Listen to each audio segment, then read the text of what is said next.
Kenapa banyak orang justru mentok di tahap ini? Pembuka saat Anda menutup sebuah buku keuangan yang menekankan pentingnya membangun aset, biasanya ada satu kalimat yang menempel di benak. Mulailah menabung, investasikan, dan biarkan uang Anda bekerja untuk Anda. Kata-kata itu terdengar sederhana. Namun ketika Anda menengok ke rekening bulanan, sisa uang yang dapat dialokasikan ke aset tampak begitu tipis, hampir tidak ada. Apa yang harus dilakukan ketika surplus yang Anda miliki hanya berupa beberapa ratus ribu rupiah? Video kali ini akan menelusuri mengapa banyak orang berakhir dengan sisa uang yang minim, lalu mengurai langkah-langkah konkret yang dapat mengubah kondisi tersebut menjadi fondasi aset yang kuat. Saya akan mengajak Anda menelusuri contoh anggaran bulanan yang bertransformasi, menyoroti risiko yang sering terlewat, serta memberi cara mengukur apakah perubahan ini berhasil. Di akhir video ini kamu akan tahu langkah konkret untuk buku keuangan bilang, bangun aset. Tapi apa yang harus dilakukan kalau uang sisa cuma sedikit? Di akhir video, saya mengajak Anda untuk berbagi pengalaman di kolom komentar dan bergabung dalam komunitas kami yang selalu mendiskusikan cara cerdas mengelola keuangan pribadi. Sekarang lihat pola ini dari kebiasaan harian yang paling mudah kamu cek sendiri. Namun realitas di lapangan berbeda. Banyak pembaca menemukan diri mereka terjebak dalam siklus pengeluaran yang menggerogoti hampir seluruh pendapatan.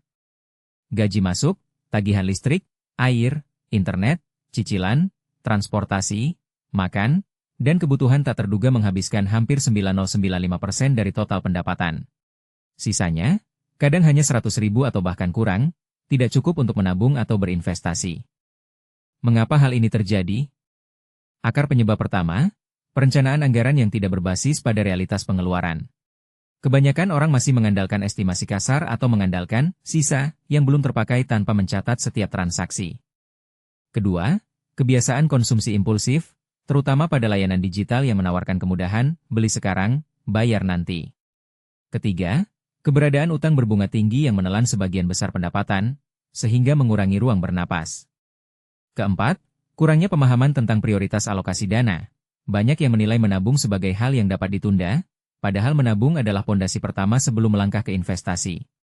Framework solusi untuk mengatasi hambatan-hambatan tersebut, saya memperkenalkan sebuah kerangka kerja yang terdiri dari 4 pilar, dana darurat, pelunasan utang, investasi mikro, dan anggaran berbasis nol. Keempat pilar ini saling melengkapi. Tanpa dana darurat, risiko tak terduga dapat menggerogoti tabungan. Tanpa mengurangi utang, bunga akan terus menggerogoti surplus. Tanpa investasi, uang tidak akan berkembang. Tanpa anggaran yang terstruktur, alokasi dana tidak akan konsisten.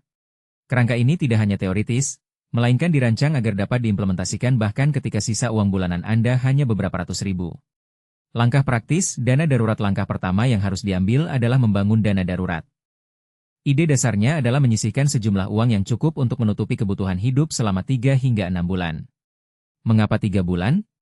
Karena ini memberikan bantalan yang cukup untuk menanggulangi kehilangan pekerjaan atau biaya medis mendadak tanpa harus mengorbankan investasi. Jika sisa bulanan Anda hanya 100.000, mulailah dengan target 30.000 per bulan. Visualisasikan langkah ini dengan gambar garis tipis berwarna biru yang menandai dana darurat pada diagram anggaran. Mengisi area kecil namun berwarna cerah, menandakan pertumbuhan yang stabil. Langkah praktis pelunasan utang setelah dana darurat mulai terbentuk, alihkan fokus ke pelunasan utang.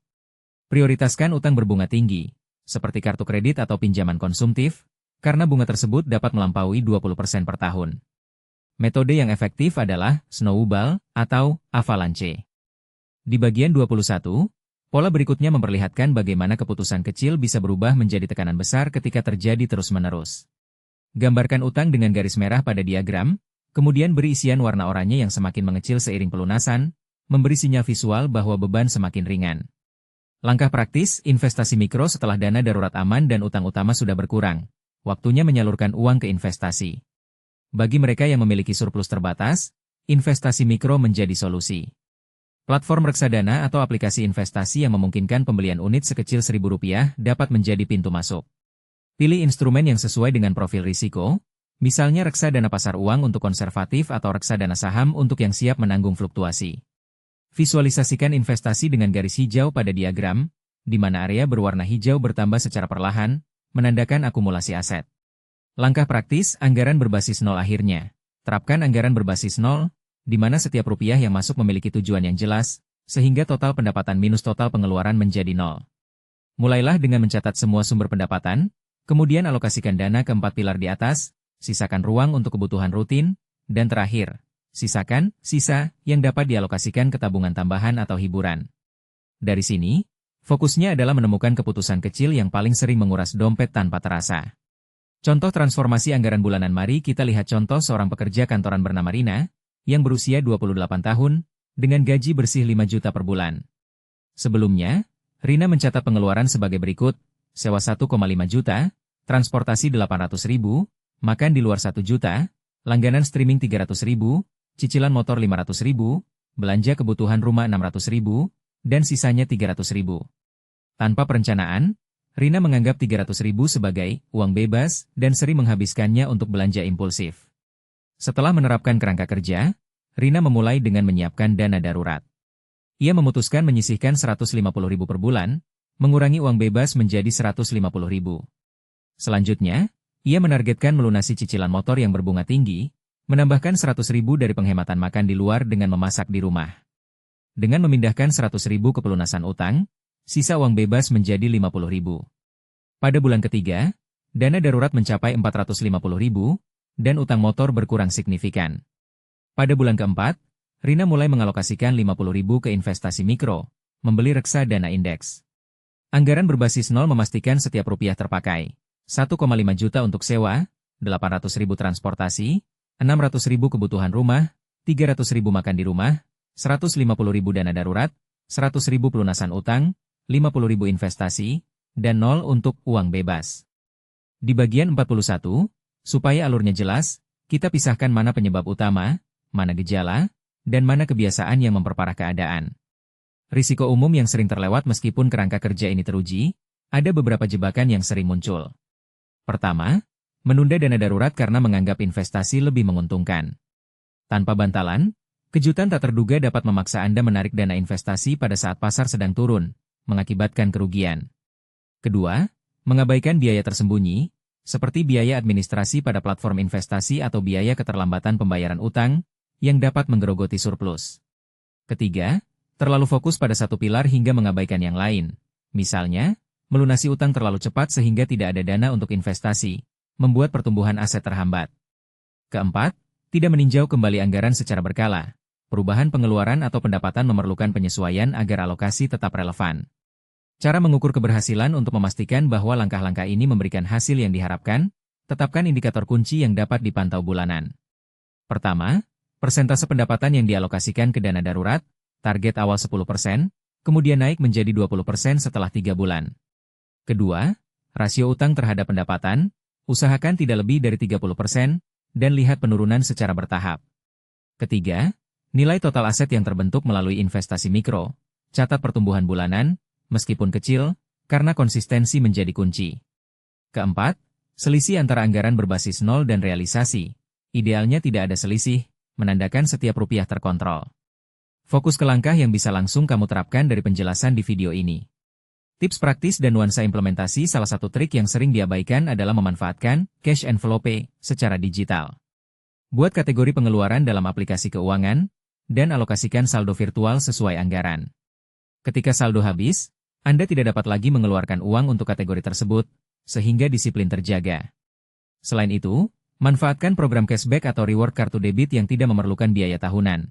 Alokasikan cashback yang diterima langsung ke dana darurat atau investasi, sehingga uang tambahan tidak mengalir ke pengeluaran konsumtif. Jika Anda memiliki penghasilan tambahan, misalnya dari freelance atau penjualan barang bekas, alokasikan 70% langsung ke pilar pertama, dana darurat atau pelunasan utang, sehingga surplus utama tetap fokus pada fondasi. Terakhir, lakukan review mingguan singkat, di mana Anda menilai apakah ada pengeluaran yang dapat dipangkas atau dipindahkan ke kategori lain, serta menyesuaikan target alokasi jika terjadi perubahan pendapatan. Kalau pola ini mulai terlihat, kamu bisa memperbaikinya dari bagian yang paling dekat dengan hidupmu. Setelah dana darurat mencapai setengah target, mulailah menambahkan alokasi kecil untuk pelunasan utang, karena mengurangi beban bunga akan meningkatkan cash flow di masa depan. Ketika utang utama sudah berkurang hingga kurang dari 20% dari pendapatan, alihkan sebagian surplus ke investasi mikro, sambil tetap menambah dana darurat hingga mencapai 3 bulan pengeluaran. Pada tahap stabil, terapkan anggaran berbasis nol secara penuh, sehingga setiap rupiah memiliki tujuan, dan Anda dapat meningkatkan persentase alokasi investasi secara bertahap. Kesimpulan dan ajakan membangun aset bukanlah sekadar menabung sejumlah uang, melainkan proses bertahap yang dimulai dari fondasi dana darurat, dilanjutkan dengan mengurangi beban utang, kemudian menyalurkan sisa uang ke investasi mikro, dan mengunci semuanya dengan anggaran berbasis nol. Meskipun surplus bulanan Anda terasa tipis, dengan memecah tujuan menjadi langkah-langkah kecil yang terukur, Anda dapat mengubah sekian ratus ribu menjadi mesin pembangun aset yang konsisten. Ingat, kunci utama adalah konsistensi, visualisasi alokasi dana, dan evaluasi rutin. Jika video ini membantu Anda melihat cara baru mengelola sisa uang, silakan tinggalkan komentar tentang tantangan apa yang paling Anda rasakan dalam mengatur keuangan pribadi. Bagikan juga strategi yang sudah Anda coba, sehingga komunitas kita dapat saling belajar. Di bagian 69, inti pembahasannya adalah mengenali pola, memutus kebiasaan yang paling mahal, lalu menjaga langkah kecil yang bisa bertahan. Mari bersama-sama membangun kebiasaan finansial yang kuat, meski dengan surplus yang kecil, demi masa depan yang lebih stabil dan bebas. Terima kasih telah menonton, sampai jumpa di video berikutnya. Intinya, jalankan langkah kecil ini secara konsisten supaya hasilnya benar-benar terasa dan perubahanmu tidak berhenti di tengah jalan. Kalau video ini ngebantu, subscribe sekarang, tekan like, tulis pendapatmu di kolom komentar, dan share ke temanmu biar makin banyak yang terbantu.